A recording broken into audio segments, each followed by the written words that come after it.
Inilabas na nga po ng Xiaomi Philippines ang nasabi nga pong presyo ng kanilang nga pong new series ng Redmi Note 15 kung saan ay ibinahagi nila po ito sa kanilang Facebook page, Xiaomi Philippines.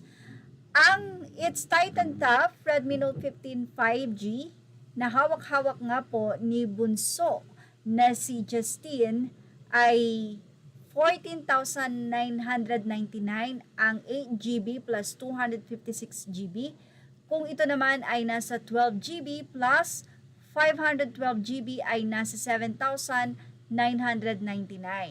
So, make a 500 down payment and get 1,000 off. Redmi Buds 8 Lite, Xiaomi Black Backpack, SB19 photo cards, pack and poster. So, yung mga nagpa-reserve na po before, yan po yung inyong matatanggap. At ang kay Josh Cola naman, ito po ay 11,999 kung 8GB plus 256GB.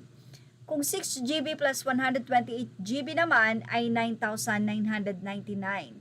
So, kapag ka po may down payment na 500 pesos, yung mga nagpa-reserve na po before, yun po ang mga makukuha ulit, katulad nung kay Justine. At narito naman ang kay Bebustel, Redmi Note 15 Pro 5G, It's Titan Top. Ang halaga po ng nasabing hawak-hawak na Redmi Note 15 series nitong si Stel ay nasa 19,999. So, piso na lang po ay 20,000 na. Kung ito po ay 100 or 12GB plus 256GB. Kung mas mataas doon, 12GB plus 512GB ay nasa 21,999. So dito medyo malaki po ang magiget na off. Kapag nagpa-reserve ka or down payment na 500 pesos, makukuha mo ang 2,000 pesos off a Xiaomi Smart Band 10, gift box, and SB19 photo cards pack and poster. Ang kay Ken naman, magkano nga ba ang kay Ken? Ang Redmi Note 15 Pro with Titan Top, 8GB plus 256GB, 12,999. Kung 12GB plus 256GB naman ay 13,999.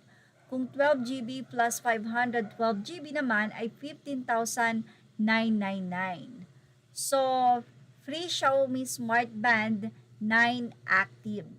Para pong wala po siyang off kasi naka-sale na po siya. At eto na nga ang kay Pinunong Pablo, ang Redmi Note 15 Plus.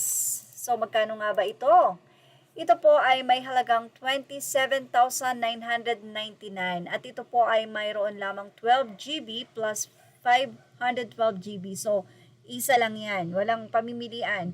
Kung kayo po ay may reservation or down payment na 500 pesos, ano po ba ang inyong makukuha?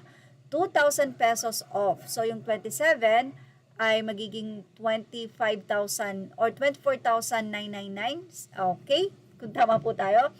At Xiaomi Smart Band 10, gift box, and SB19 photo cards, pack, and poster. Well, nako, sabi nila gusto ko na to kay Amalabs Pau. Tignan natin kung masosold out ba ito agad-agad.